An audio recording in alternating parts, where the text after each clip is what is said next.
Okay.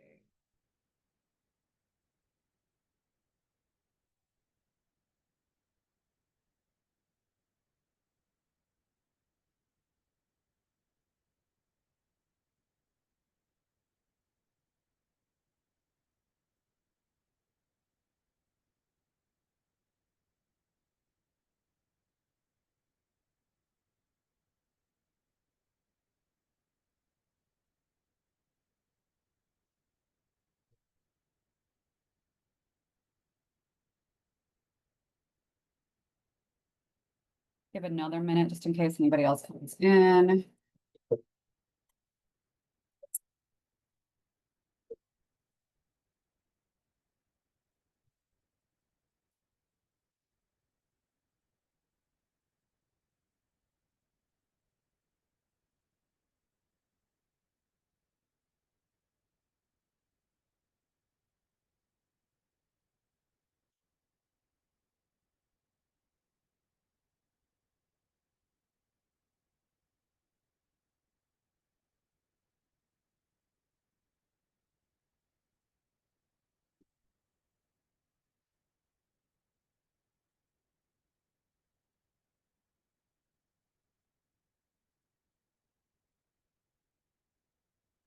Sorry, guys. I am working on the math to convert my course into a points-based course instead of percentage-based. It's not going to affect you this semester, but it will my future semesters. But it is a lot of work. So I've been trying to focus on that so that next semester I don't have as many questions about, am I at that place where I can, say I'm safe or whatever. They'll just have points and they can know. So this way for years with the weight-based, and I've finally broken down to the points-based. So I'm not good at math, so it is taxing on me as a human. Okay, so we're going to review chapters 13 and 14. This shouldn't be terrible. It should be pretty straightforward.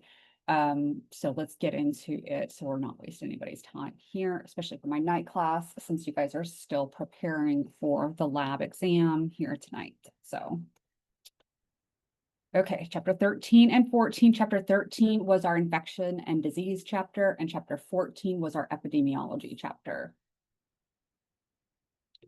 All right, so chapter 13, these were the major concepts that were discussed. Let me zoom in a little bit on my page because it's so tiny. If I write on it, it will be ridiculous. All right, so infection is basically pathogen-based disease. And remember that disease is deviation from health. So we can have disease without infection. So our examples of that were things like diabetes or cancer or coronary artery disease. Stuff like that is still considered disease, but it's not infection-based. When it's infection-based, when it's associated with microbes invading and multiplying in the body, that's an infectious disease. And so that's the difference there. Pathology is talking about the damage done by the disease, whether it's infectious or not. Pathology is the damage that's done by the disease.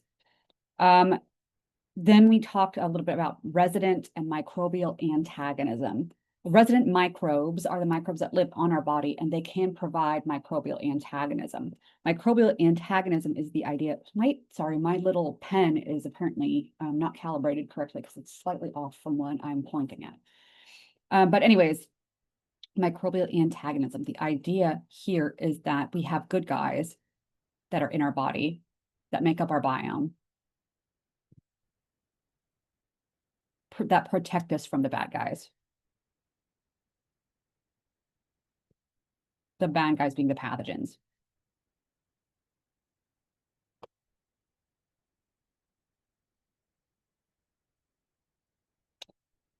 But yeah, pathogens. I know it went off screen a little bit there. True pathogens are guys that cause disease, even in healthy people, while opportunistic pathogens are guys that cause diseases when the host defenses are compromised or when we have an illness that winds up somewhere they shouldn't be. For example, E. coli, it belongs in your colon. If it gets into your urinary tract, it can cause a urinary tract infection. Why is the light doing that? Stop. So whenever Yes. So the E. coli belongs in your colon. It doesn't belong in your urinary tract.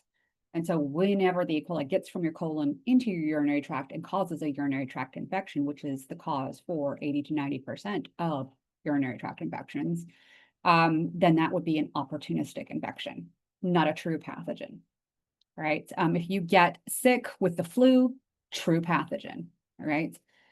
So don't get too confused about that sort of stuff. I ordered a treadmill, guys. I ordered a treadmill and it was supposed to get delivered on Friday when I'm not at work, and it's getting delivered right now. So I'm also like, I've got my little like screen up for my Ring camera so that I can make sure nobody's stealing my treadmill from my front porch until my husband can get home and deal with it. So that's fun too. Anyways, because it's just sitting out there.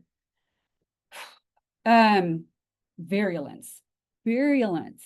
Again, a lot of terms in chapters 13 and 14. I really do feel pretty confident in saying that chapters 13 and 14, you should be fairly well prepared with just flashcard-based learning on chapters 13 and 14. You're going to get asked some application questions. So if you have a term that you can recall it with your flashcard, but you can't put context to it, those are the terms to spend a little bit more time studying on, but otherwise just focus on the flashcards for the stuff that you have some context with them when you see them on the flashcards. But virulence is a degree of pathogenicity. Pathogenicity, again, when we're talking about pathology, damage done during the disease. Pathogenicity, the degree of damage done during a disease. So how bad is that disease?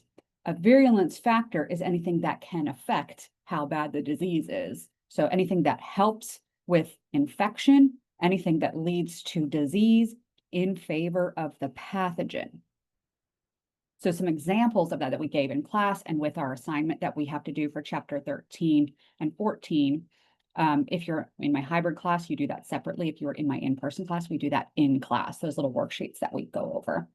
The idea there was we gave examples of virulence factors. So capsules and flagella, fimbriae for attachment. Those are all examples of virulence factors. They help with the infection of those microbes, helps them survive better and cause disease. All right, moving on to the actual disease progression and the infection progression. In the steps of causing an infection, we have to get into a body, attach somewhere, multiply and survive the host defenses. And then that will lead to the development of disease. And then we have to get out of the body so we can move on to the next person, right? So those are the ideas of the steps. The first step being the portal of entry. How do we get in? Some diseases come from outside of the body. Those are called exogenous infections. And if it came from in your own body, like our E. coli urinary tract infection, that's endogenous, endo from inside of the own body. Attaching an adhesion. We've talked about this a lot previously, but we might use fimbriae to attach. We might use capsules to attach or to create biofilms, or even slime layers also to create biofilms and for attaching to surfaces. Viruses use their spikes to attach to things. So those are all examples of ways that we can attach or adhere.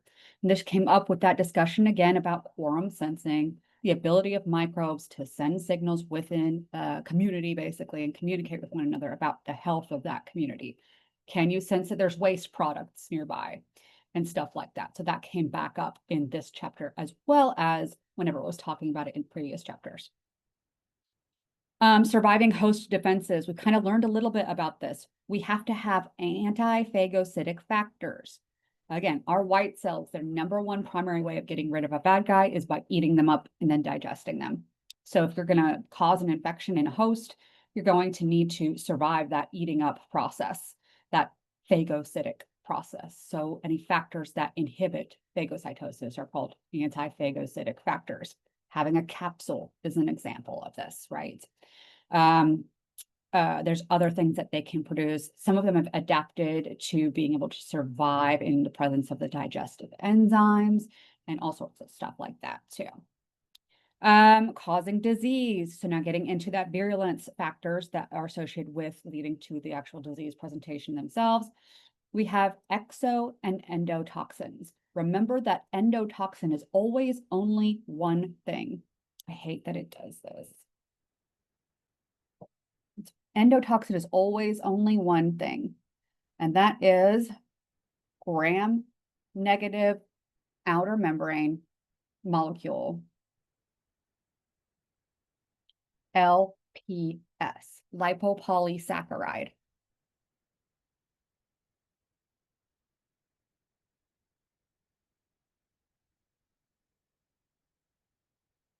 All right. So that's what endotoxin is. It's never going to be anything else. So if I talk about endotoxin, I'm talking about LPS. If I'm talking about LPS, I'm talking about endotoxin. They are one and the same, and there's no other thing that is considered endotoxin. So that's it for that. Exotoxins are anything that is a toxin is something that causes damage to a host. So exoenzymes are the most common example of that can work as exotoxins. There's other exotoxins that are not enzymes. For example, the tetanus toxin that causes that spasmodic paralysis, or even botulinum toxin. Those are just molecules that basically block signaling in our nerve cells. They're not enzymes. They're not enzymes that are having to deal with chemical reactions or anything like that. They're just molecules that block other molecules. And so in the case of the botulinum toxin, it blocks the release of acetylcholine. That's an exotoxin. That is not an exoenzyme. But some bacteria make exoenzymes. And so those are enzymes that are exo, that they make outside of the cell, that break down basically host cell molecules like collagen or hyaluronic acid. Obviously, an enzyme that breaks down collagen might be called collagenase or collagenase. Okay, ACE being that predictor there, versus one that breaks down hyaluronic acid would be called hyaluronidase. I know it's a mouthful, but you'd be able to recognize them if you saw them, and then predict basically what they do in reference to what they're called. It's that same idea. So those are enzymes that do have like basically a catalytic effect on breaking down other molecules in the host that allows the microbe then to get deeper into tissues. If we can break down collagen or hyaluronic acid, we can break down that extracellular matrix that makes up the tissues of the host and then get deeper into that tissue to help with the infection. So again, making any of these toxins would be considered a virulence factor. Makes sense. All right. Some microbes can also cause excessive host response, and that can cause damage to the host too. We'll talk more about how that's regulated when we learn more about the immune system in Unit 3 stuff, but the general idea of that is something to be aware of for this chapter. An example of that, of course, would be COVID, and COVID can cause our immune system to overreact, and then that overreaction is what does most of the damage to the host with that, and that having the vaccine trains your body not to overreact. So we're not causing, our own bodies aren't causing damage to itself with that reaction. All right, patterns of infection. We have local infections, a local or localized infection. That's like whenever you get like a pustule on the skin and it's only in that one area, for example. Systemic is throughout the whole body. Focal is like where it starts in one area and then spreads to another. If you get certain upper respiratory tract infections, it could spread to the heart, for example. So it's not throughout the whole body, but it's spread from one system to another. That would be a focal infection. Mixed is where you have more than one microbe involved. Primary versus secondary. If you get a UTI, for example, and then you take antibiotics, and now you have basically a yeast infection, that could be considered a secondary infection. You wouldn't have had the yeast infection if you hadn't had the bacterial infection, the UTI, yes, and then taken the antibiotics. But did it directly cause that? Maybe not. So maybe a better example of a direct cause might be you have the flu, and maybe the flu didn't cause pneumonia, but because you had the flu, bacteria got into your lungs, and now the bacteria are causing a bacterial pneumonia. And that wouldn't have happened if you hadn't had the flu. So that's a better example probably of a secondary infection. Those are examples though. Acute infections, that's like where you're having usually a shorter term, but much more significant symptoms associated with it.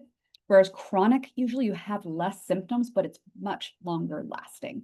Typically, again, this is track for every disease, but for most diseases, that's the type of presentation that we would see. All right, signs versus symptoms.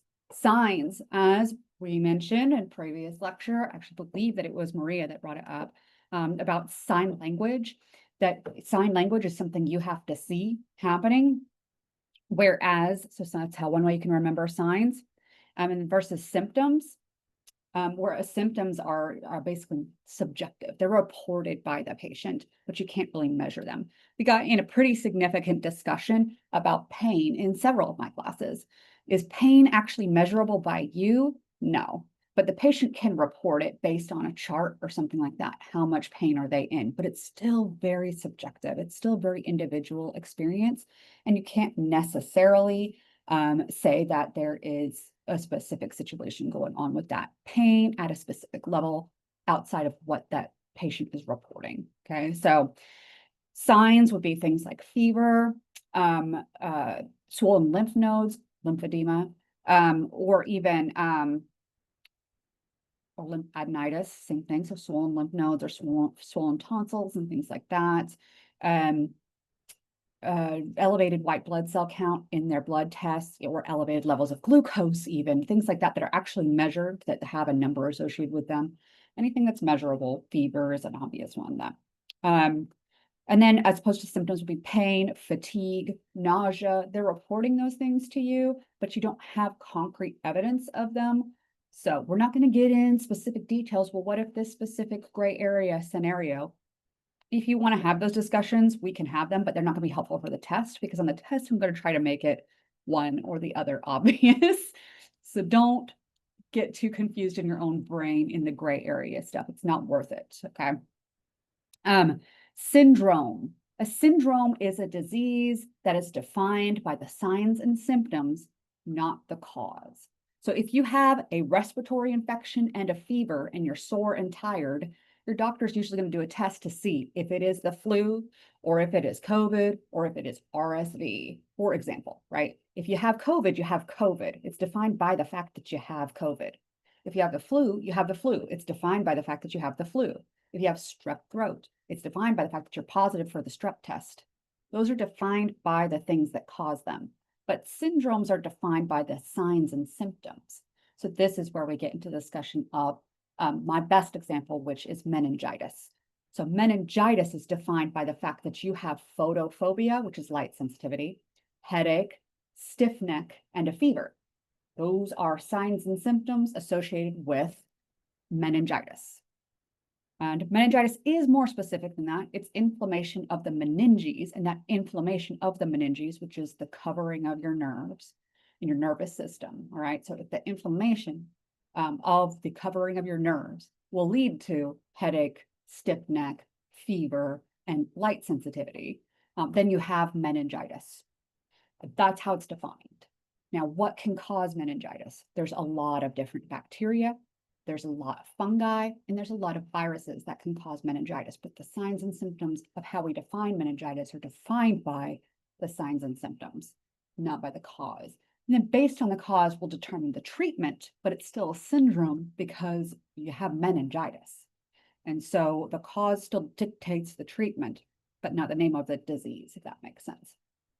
Some other ones would be AIDS. AIDS is a pretty good one. It's acquired immunodeficiency syndrome. So it's in the name that it is a syndrome. The fact that we define AIDS by having a certain T cell count and then the presence of opportunistic infections, it's not defined by having HIV. You can have HIV and not have AIDS. But once you get a certain T cell count and once you start having opportunistic infections and you have HIV, those things dictate that you have AIDS, and you have to have all of them to have AIDS syndrome. Okay, so septicemia is when microbes are flourishing and growing and multiplying in the blood.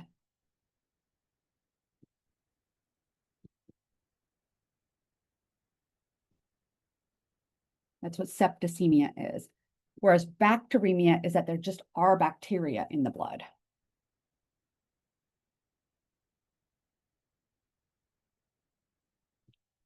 There shouldn't be any bacteria, viruses, fungi, protozoa, helminths, prions. They should not be in the blood. You should only have your own cells in your blood. So if there's anything else in the blood, then that is an emia in a way. Okay. And we know there's anemia, there's other types of emias. Those all have to do with the blood. All of them have to do with the blood.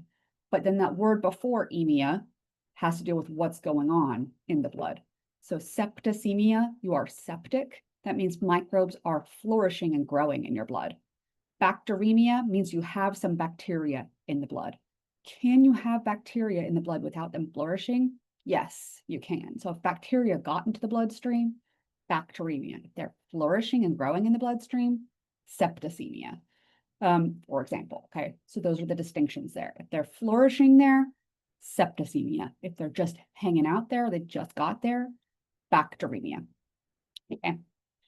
Obviously, we have viremia for viruses or fungemia for fungi. So we do have a little bit of distinction in there, but definitely know the difference between those and septicemia, where we're actually multiplying in the bloodstream. All right, exiting the host. We've gotten in the host, we caused a disease, and now we're ready to spread to the next host. Now we're exiting the host. That can be through secretion, excretion, discharge, sloughing of the skin, transfer of blood, all the different ways that you can imagine that an infection can be transmitted, basically. Long-term infections. This could be leading to latency. You're carrying a microbe in your body without signs or symptoms. That's the example of what we have with people who have chickenpox, like I do. I have the chickenpox virus for the rest of my life inside of my body, and it can reemerge later on as shingles, but it's still latent in my body. That's viral latency. I see chat. Hold on. Yes.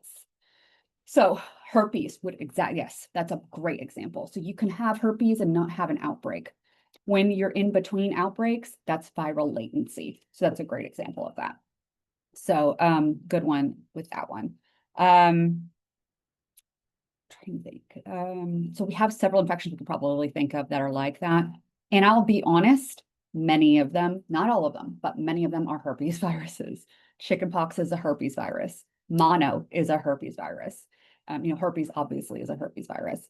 So many of them, not all of them, are herpes viruses, and they all do that, where they will hide out and like have intermittent spells where they can come back out again. They don't always. Depending on how frequently you have them come out, usually is indicative of your own strength of your immune system against that particular pathogen. So if your immune system is strong, it can keep it at check longer. Or if you're on antivirals, it can help keep it at check longer, which is usually the case with herpes. If you're on Valtrex, Valtrex is a medication that keeps that herpes virus from being able to multiply and come back out again. We'll learn about it in Unit 3. Okay. Yes. If you have long-term after effects of an illness, that's known as sequelae. I always think of sequelae as being like a sequel. Okay. So it's like you had the disease and now we're in the sequel. Okay. That's what sequelae is. So an example of that would be like the most obvious one is with polio. You had polio and you were sick with it. And now we're in the sequel where we're paralyzed still, even though we don't have the virus anymore, we're still paralyzed, or we still have muscle issues and stuff like that. COVID with long COVID, you may have cleared the virus, but you're still having effects where you can't smell or taste, or you're still having foggy brain or severe fatigue, stuff like that, or even heart issues after the effects. Those would all be sequelae. You've cleared the infection, but you still have, effects of having had it. Even with chickenpox, I have scars on my face, on my body that were pock marks from me having had chickenpox that left marks on my, body permanently. Those would even be considered sequelae. They're effects of having had the disease that are still apparent afterwards. All right, 4 phases of the course of an infection. Incubation is the time between when you're very first exposed to the pathogen to when you have your first signs and symptoms. So we know if you're exposed to somebody that has COVID, it's usually 5 to 14 days between when you see that person coughing on you and you start having signs or symptoms of it. That's the incubation period, okay? The first signs and symptoms that you have, that scratchy throat, or you wake up and you just feel sick, or you're, we have what we call malaise. It's just general feeling of illness. Having soreness in your muscles, or you're super tired. Those very first indications that you're sick, that's the prodrome or the prodromal phase. First, signs and symptoms. Invasion. Invasion, also known as the acute phase or the infection phase. All of those are accurate. And then if you ever get in a question where you're not sure what the term is asking or where it is applying, you can always ask for clarification. But that invasion phase, acute phase, infection phase, this is where you are at the height of illness.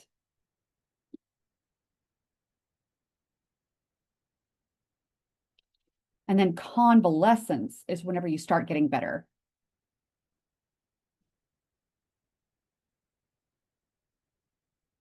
In our class discussions and in my lecture about this, I equate this to the growth curve of the pathogen.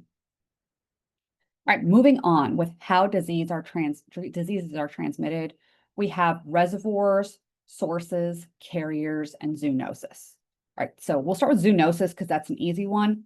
The zoonoses are diseases that are spread because animals maintain them in their population. So zoonoses are from animals.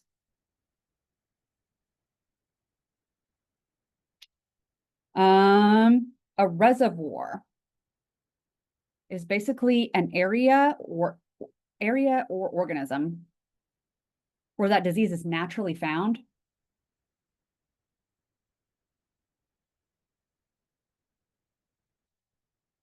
So they might have the disease or not. They might not have any signs or symptoms. An example of this is toxoplasmosis.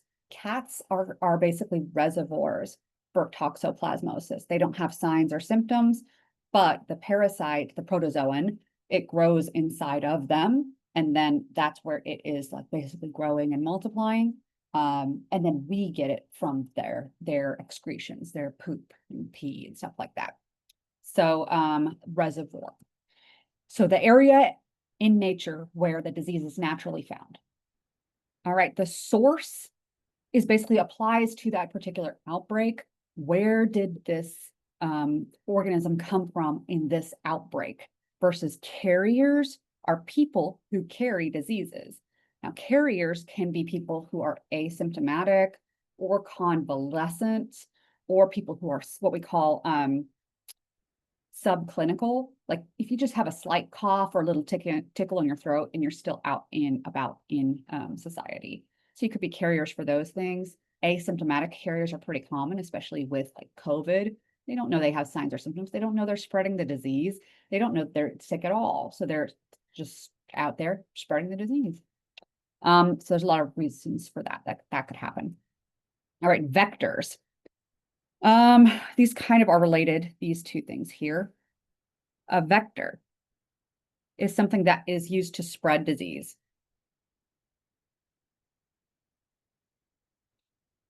Biological and mechanical vectors are living vectors. They're alive organisms that are able to spread disease. If you are a biological vector, you are infected. You actually have the living pathogen in you. Whereas mechanical vectors, they just picked it up and are physically carrying it. So flies and cockroaches, they land on poop or on rotting food or whatever, and they come and touch your thing. They're like a fomite, but alive. If you don't know what a fomite is a non-living vector, a non-living vehicle for transmission. The pen that I use on my little tablet, somebody else comes and uses it and gets sick because I touched it. The pen was a fomite. Doorknobs are probably the most common ones, or even like knobs on like faucets for like washing your hands, things like that. Other people may have touched it and contaminated it. And then now you're sick because you touched it. Those are non-living vectors. So non-living vector, fomite. Living vector, is the living vector infected or just carrying it? If the living vector is infected, it's a biological vector. If it's just carrying it, it is a mechanical vector. All right. Communicable. It can be transmitted from person to person. Contagious. It is very able to be transmitted from person to person. It's very communicable. In fact, if a disease is primarily transmitted from person to person, and that's how it gets around, then we typically call it contagious. If it could potentially be transmitted from person to person, but that's not its primary way of being transmitted, then it would be communicable. If it can't be transmitted from person to person, it's non-communicable. There are infectious diseases that can be any of these. Okay, non-communicable.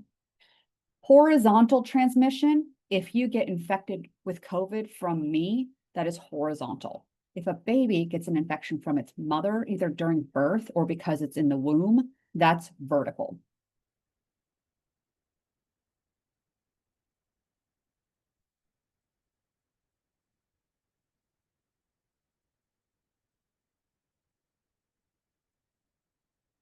Okay.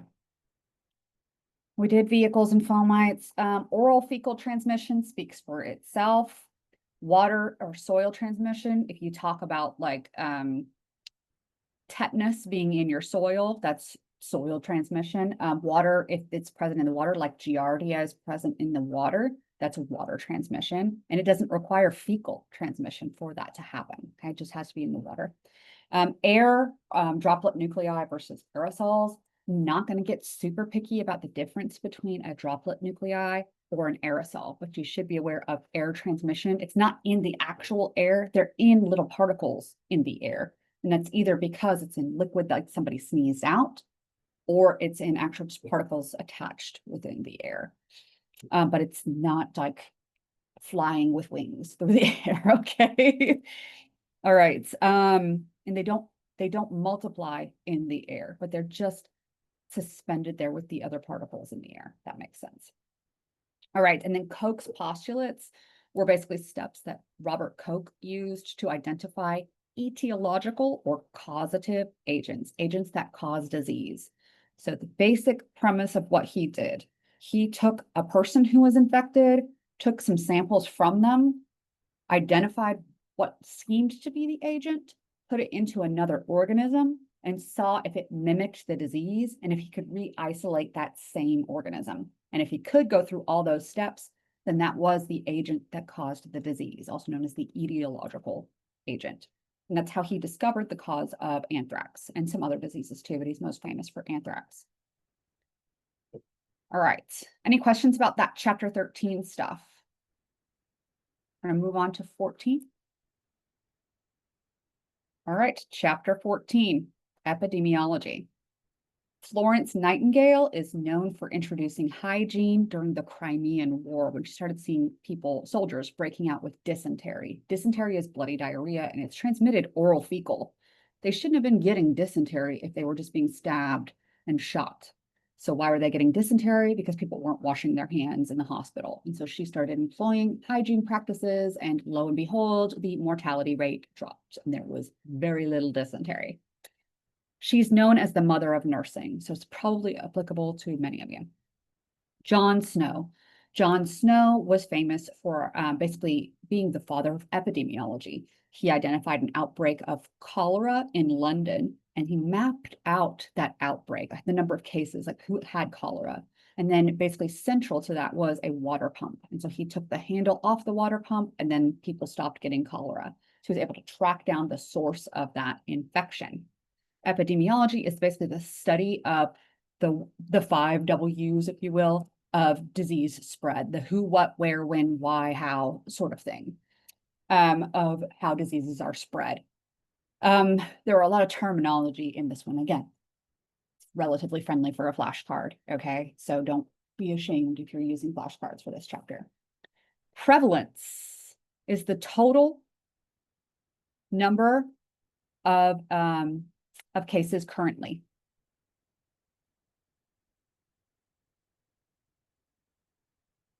And the key there is the total, because I just look at it as the overall total, versus incidence is the number of cases in a specific time frame.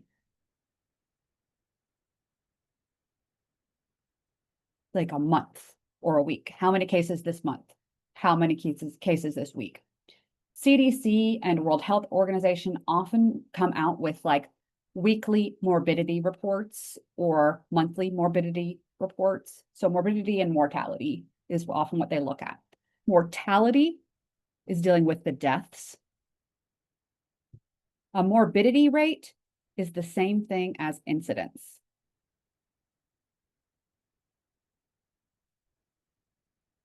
It has to deal with how many people are sick, not dead.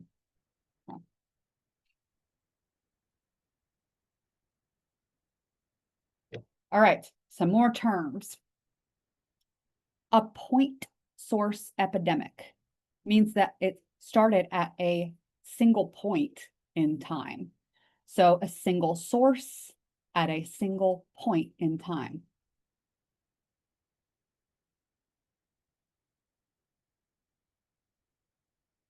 So that's a point source epidemic. Get to a different color. A common source epidemic. It's also a single source, but it's over a longer period of time, not at one instant. An example of a point source. You're in a room with me, I cough, I had COVID and I cough, and you get COVID. That's one point in time, and it's spread out to certain people exposed at that one point in time. That's a point source. Whenever John Snow was looking at the outbreak of cholera, that wasn't on one particular instant in time. People were using that water source over months, but people were getting sick from that one source. That's a common source epidemic. Okay. Propagated means that it's sustained by the population during that outbreak, like COVID is now. So people are keeping on propagating COVID now. So that's a propagated epidemic now. If something is endemic, it means it is steady in that region or location. Sporadic means that it is sporadic. It's a random outbreak. If people showed up here that got Ebola, and then a couple healthcare workers got Ebola, but it didn't spread beyond that, that's just a sporadic outbreak. If I get bitten by a rabid raccoon and I get rabies, sporadic, right? Endemic is like, it should be normal at that level. If people get 10 cold cases every week in Oklahoma, and we saw 10 this week, that's endemic. Epidemic means that it is exceeding what the normal prevalence or incidence is in a population. If you're used to seeing 10 cases of cold in a week, but now suddenly we saw 1,000, then we might have an epidemic on our hands. It's outside of what is predicted in that area. So when we saw COVID come to Oklahoma, we had 0 cases of COVID before. Now suddenly we have, thousands. That was an epidemic. It exceeded what was normal in that location. And then a pandemic is whenever an epidemic crosses continents. It doesn't have to be over the entire world. It just has to cross a continent. All right, when we talk about screening tests for illnesses, we have a lot of diagnostic tests that we'll talk more about in detail on how they work in Unit 3. But for now, the idea of using screening tests in epidemiology, we look at specificity and sensitivity, okay? And somebody pointed out to me that we have specificity, P, false positives, P, okay? And then sensitivity, N, false negatives, N. Now, don't just think specificity, false positive, sensitivity, false negative. That's not gonna cut it, okay? Okay, because sensitivity, the more sensitive a test is, the more likely it'll test positive when it should. For example, when you take a home COVID test and you test negative, are you 100% certain that you're negative for COVID? No, they tell you that you should get the PCR test. So let's say that you tested negative on the home test and then positive on the PCR test. Which one was true? The positive PCR test. You had COVID. The home test just wasn't sensitive enough to pick it up. So you would say that in discussion, it's the same term here. So that's what sensitivity really tests for. So a false negative is when you say something is negative. When you say that it is negative, when it's actually positive.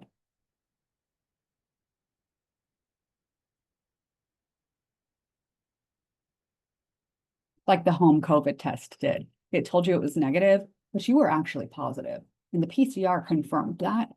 That's because the home COVID test is not sensitive enough.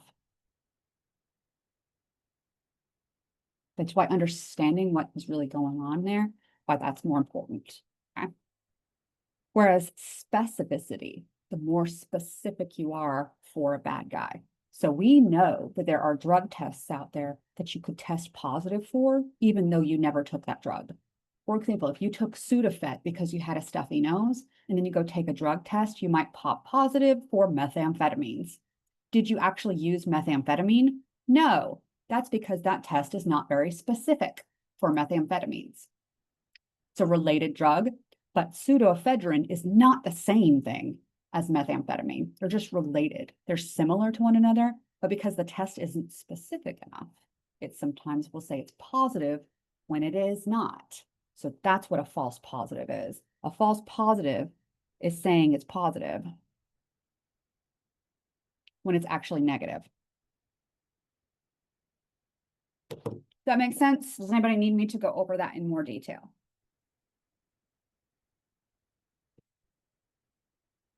Okay. The main job of an epidemiologist is to investigate the progression and causes of disease and stuff like that using data that they collect. And so these are an example of some of the studies. Now, I expect you to know these three. There are other ones.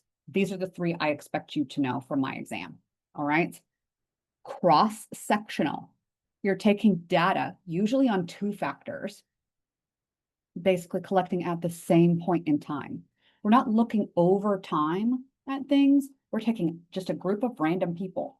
And then from that group, how many of these people in our group have the signs and symptoms? How many of these people in this group test positive? We're not saying that we intentionally chose people who have the disease and people who do not. We're saying we just took a group of people. Do they have the signs and symptoms? Did they test positive? And stuff like that. Okay. At a specific point in time, without relation to the point in time, without specifically picking certain groups. That's a cross section of. Okay. If you specifically picked people who have the disease and people who do not have the disease, that is a case control study. It's in the name though, all right? We took cases, people that are cases, people that have the disease versus the control group, people that don't have the disease. And then we compare them. Well, these people have the disease, and then these people don't. What are differences? We can collect data behind having the have-nots and the haves, and then looking at difference between them. That's a case control study versus a cohort study, where we take a risk group and a non-risk group. Typically, that's how we do it. Risk versus non-risk. For example, the obvious one is taking smokers and non-smokers. And then over a long period of time, how many of the smokers got lung cancer and how many of the non-smokers had lung cancer? And so we can look at correlations and then investigate causations based on that long-term look at the risk group versus the non-risk group. The bigger comparison there is look for that time difference because it's going to be over time. That's one of the biggest factors of it, that over time, okay? All right, this chapter also talked about hospital-associated infections, HAIs, including catheter-based infections and respiratory infections. They're pretty common, and the best way to control respiratory infection is to encourage coughing or having your patient sit up. If you're on a ventilator, that's much more difficult to control. So in that case, if your patient's on a ventilator and they are unconscious, then you would probably have to monitor the cleanliness of their ventilator equipment and things like that to prevent that. What we find is that, there's a certain number of patients might get put on a ventilator, but it's something like, I don't even remember the exact number now, and I feel bad for it. It's something like 50% of patients that get pneumonia on a ventilator will die. And so it's pretty high. It might be even higher than that, something like that. But anyway, so we have to be mindful of those things that are going to be more common.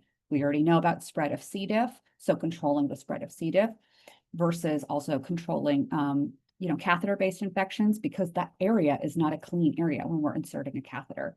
I cannot tell you how many times I have heard about people who watch the insertion of a catheter of their loved one, and that catheter touches the bedding, touches the floor, touches something like that. That is careless behavior, and that leads to hospital-associated infections. So the person that is in control of that is the infection control officer of that hospital. And they're the ones that dictate how long you need to be washing your hands and scrubbing and, using PPE and all that stuff. All right, moving on to epidemiology data. We have R naught, which is also R sub-zero, written like that. It's referred to as R naught, okay? This is a measure of how many people an infected person will infect. If you have COVID, how many people are you likely to infect? So I was reminded by one of my other students about this for measles. So COVID is somewhere between 5 and 7. Depends on what strain and what time we're talking about COVID, early COVID versus COVID now. It's actually higher now than it was in early days. So it's between 5 and 7, whereas measles is 15. If you had the measles and everybody was unvaccinated, then you were likely to get 15 other people infected, okay? And then the case fatality rate, or the CFR, has to deal with the likelihood that an illness will kill you if it is untreated. So that's the key with the CFR, untreated. We put TX for treated. Okay? So the likelihood that you'll die if you're untreated.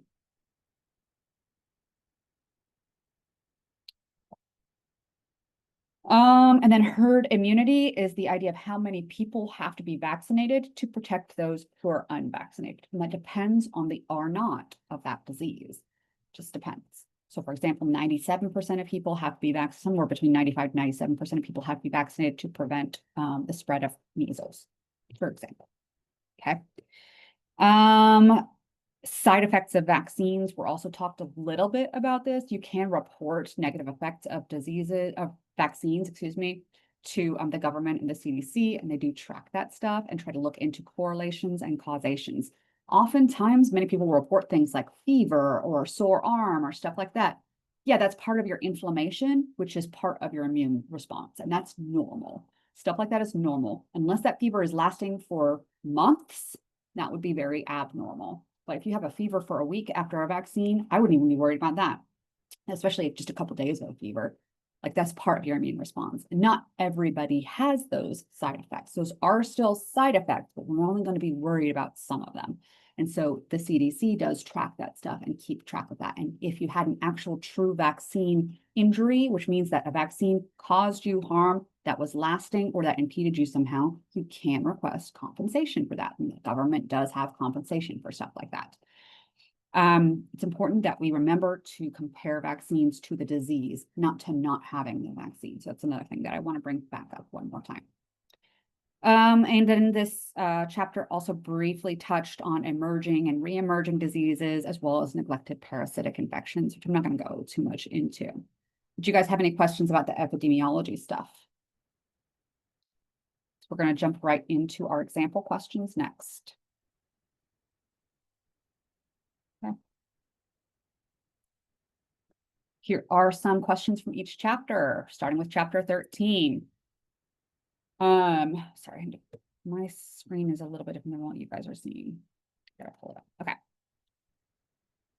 Okay, so our first idea is about virulence and virulence factors and what they are. Remember, virulence is the severity of the disease. So it says degree of pathogenicity, basically the degree of the severity of the disease, the degree of the disease. How bad is the disease?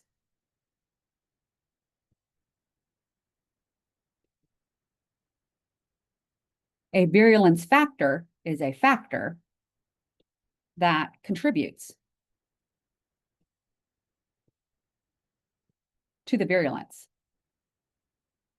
And remember, virulence is how bad the disease is.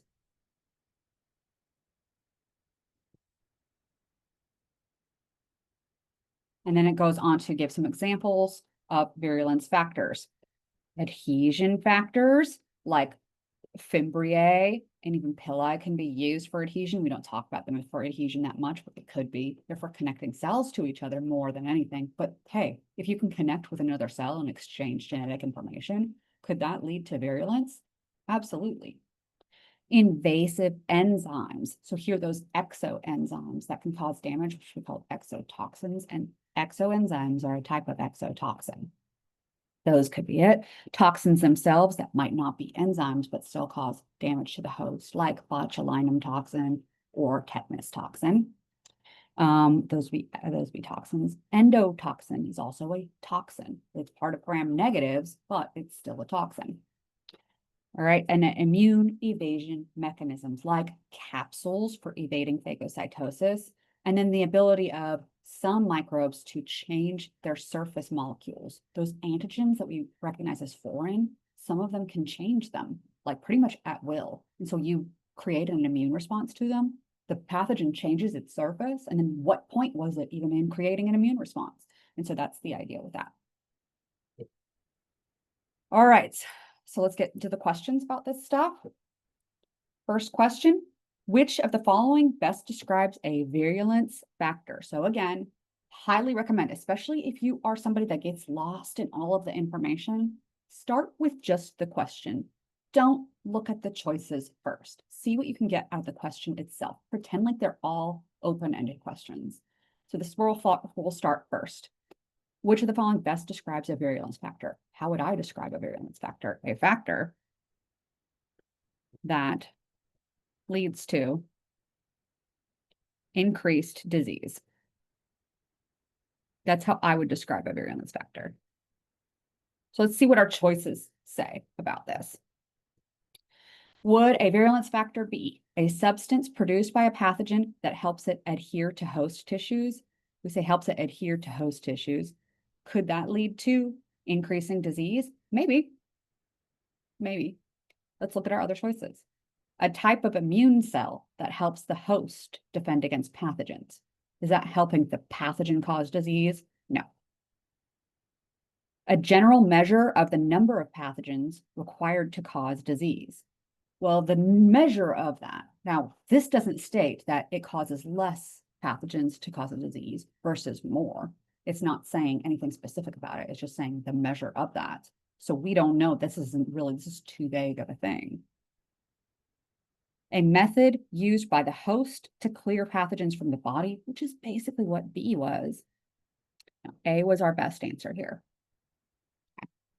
Next, in a patient with a severe infection caused by Clostridium tetani, which virulence factor is primarily responsible for the disease symptoms, such as spasms and rigidity? So we're probably looking for a virulence factor, again, a factor that increases the disease that's specific to tetanus, something that leads to, more specifically than just disease, something that leads to those muscle spasms and rigidity. All right, could that be having anaerobic respiration? Why would anaerobic respiration cause muscle spasms or rigidity? And if you don't have any reference for it, move on. DNA replication. Even our own cells do DNA replication. Why would DNA replication of C. tetani lead to muscle spasms and rigidity? No reference for that either. Tetanospasmin toxin, a toxin now. Now, toxin could be a virulence factor that could lead to muscle spasms and rigidity, potentially. Co-transcriptional translation. This is something that all bacteria can do because they don't have a nucleus. We're able to transcribe at the same time that we're able to translate, or vice versa, because we can transcribe and immediately start translating. We don't have to move anything out of the nucleus and then bind our ribosomes. That can happen at the same time. Now, would that cause muscle spasms and rigidity? No. So here, tetanospasmin toxin is our answer. Okay. All right, next part of this one is our endotoxin versus exotoxins. Endotoxins, these are part of the outer membrane of the cell wall, the cell envelope of gram-negative bacteria. Gram-negatives have this on their outer membrane. It is lipopolysaccharides, part of that LPS. All right. They don't act directly. They have to be like, the bacteria have to be broken down to release the LPS. And then that released LPS is what our body basically treats as a toxin. All right. are generally heat stable. Again, we don't need to know the details about that, but that happens to be a fact about them. Okay. And they can withstand heat even whenever, it's specifically because you try to heat up an E. coli to kill it off, it just breaks down the cell. And now the cell's broken down, it released the LPS. It doesn't break down the LPS itself. So yeah, whereas exotoxins are usually what we call heat labile. They can be broken down by heat because most exotoxins are proteins that are held together by hydrogen bonds. So they are more sensitive to heat. Many of them are, okay? So exotoxins are proteins that are secreted by, it doesn't matter, any kind of bacteria. Even some protozoa can make toxins. Again, they are usually proteins or enzymes, okay, which are a type of protein. Proteins, some of them are enzymes, okay? They usually have a specific target in the host and then act specifically on that host, all right? So endotoxin is part of our bacterial cell membrane or outer membrane for gram-negatives, whereas exotoxins are secreted proteins, and any bacteria could do that potentially. All righty. So the question here is, nope, I clicked on the wrong thing. Which of the following statements accurately distinguishes endotoxins from exotoxins without looking at our choices? Endotoxins are going to be LPS on gram-negative outer membrane. Exotoxins are going to be proteins, potentially enzymes, not all of them, maybe enzymes that are secreted by the pathogen, okay? So here's our choices. Endotoxins are proteins secreted by bacteria. No, that's exo. Already I can have part of it that's wrong. It's not our answer. Endotoxins are released only upon bacterial cell lysis because it's part of the bacteria cell, potentially. While exotoxins are actively secreted. Maybe this one. Exotoxins are heat stable. No, exotoxins are proteins. Proteins are easily broken down by heat, so they're not going to be heat stable. Endotoxins target specific cells or processes. The exotoxins, the proteins, target specific things. And then the next part, exotoxins cause systemic effects throughout immune responses. Endotoxins, so these are flipped. So our best answer is B. In a patient presenting with septic shock due to a gram-negative bacterial infection, gram-negatives have endotoxin, which is also known as LPS, on their surface of their outer membrane. All right. Which type of toxin, okay, well, I hope I already answered it, primarily is responsible for the symptoms, and how does it affect the host? That part of it. Remember, endotoxin leads to systemic effects due to immune response. Immune overreaction, really. Versus exotoxins targeting a specific pathway or process, like blocking acetylcholine release. It's very specific. Okay, so is this due to exotoxin? No, it's due to endotoxin, the gram-negative. Is this due to endotoxin? Yes. So we've got two choices that are endotoxin. Does the endotoxin trigger a systemic inflammatory response? Yes. Does the endotoxin directly interfere with specific host cellular metabolism? No. B is our best answer there.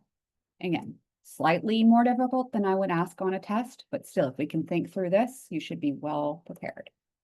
All right, we're getting into our chapter 14. We only have one question for chapter 14. Chapter 14 topic, the different studies, case control, cohort, and cross-sectional. So here's a little bit more information on the differences between those two. I'm not going to go over them. I just went over them previously. So I'm not going to review them again, but they are here, a little bit more information if you'd like to review it. I'm going to move on to the next question and then review, basically make my little sheet notes for it. Okay, so which type of epidemiological study involves following a group of individuals over time. So our three groups of epidemiological studies were case, control, cross-sectional, and cohort. They're all C's. Okay. There was a fourth one, which was randomized controlled trial, but you don't need to know that one from my class. It's in your textbook if you're interested in learning about it, but I'm not going to test you on it, and it will never be the right answer on my test. The randomized one. Okay. All right, so case control is where we would look at people who have the illness versus those that don't. Cross-sectional, taking a group and looking at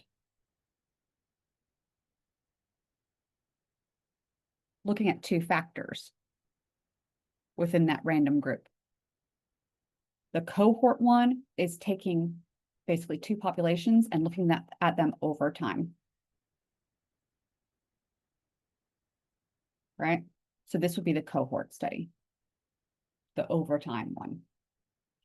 Cross-sectional, to be clear, is looking at people at a specific instance in time. Case and control is looking at people who don't have it right now versus those that have it right now, specifically. So if we're looking at something over time, it has to be the cohort study. A researcher is investigating the association between smoking and developing lung cancer. We basically determine whether smokers, the group that are smoking, okay, are more likely to get the thing versus those that aren't. So we have a risk group and a non-risk group. We're looking at them over time, a period of 10 years. So what type of study is this one? Again, this is cohort study, same as the previous one. Okay. Any questions about any of this stuff or any of the other stuff in these chapters? All right, if that is it, guys, that's it for chapters 13 and 14. Thank you guys for coming to the review. For those of you who have my night class, I'll see you guys tonight for the exam at 6:45, so here in about an hour. So get your last second studying in. Otherwise, I'll see you guys next week. We will have a Kahoot game on Sunday at 4 p.m. It's the same time, type of thing as we did last time. I'll have that Kahoot. You have the link to it that I think it's sent out today, or it's either today or tomorrow that link will send out. So you'll have it either way, if it's today or tomorrow. You'll get that link so you can play it on your own time to review for the exam on Monday or Tuesday, depending on your class. Happy studying. Email me if you have any questions, or you can always feel free to set up Zooms with me to review that stuff. Anybody have anything else they want to say?